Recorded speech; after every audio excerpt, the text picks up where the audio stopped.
தேனி மாவட்டம் ஆண்டிப்பட்டி மற்றும் அதன் சுற்றுவட்டார பகுதியில் உள்ள பல்வேறு கிராமங்களில் ரெட் லேடி என்ற ரக பப்பாளிகள் அதிகளவில் சாகுபடி செய்யப்படுகிறது. இந்த நிலையில் மழை மற்றும் தகுந்த பராமரிப்பு காரணமாக பப்பாளி பழங்களின் வரத்து அதிகமாக காணப்பட்டது. இதனால் தமிழக மார்க்கெட்டுகளில் 1 கிலோ 8 ரூபாய் முதல் 10 ரூபாய்க்கு மட்டுமே பப்பாளி பழங்கள் ஏலம் விடப்படுகின்றன. தமிழக மார்க்கெட்டுகளில் உரிய விலை கிடைக்காததால் பப்பாளியை கேரள மாநிலத்திற்கு விவசாயிகள் அதிகமாக ஏற்றுமதி செய்ய ஆர்வம் காட்டி வருகின்றனர்.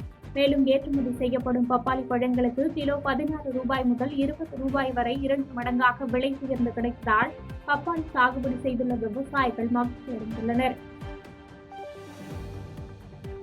பாதகம் செய்பவரை கண்டால் நாம் பயங்கொள்ளலாகாது பாப்பா, மோதி மிதித்து விடு பாப்பா, அவர் முகத்தில் உமிழ்ந்து விடு பாப்பா. அண்மை செய்திகளை உடனுக்குடன் தெரிந்து கொள்ள இணைந்திருங்கள் இயம்நாடு தொலைக்காட்சியுடன்.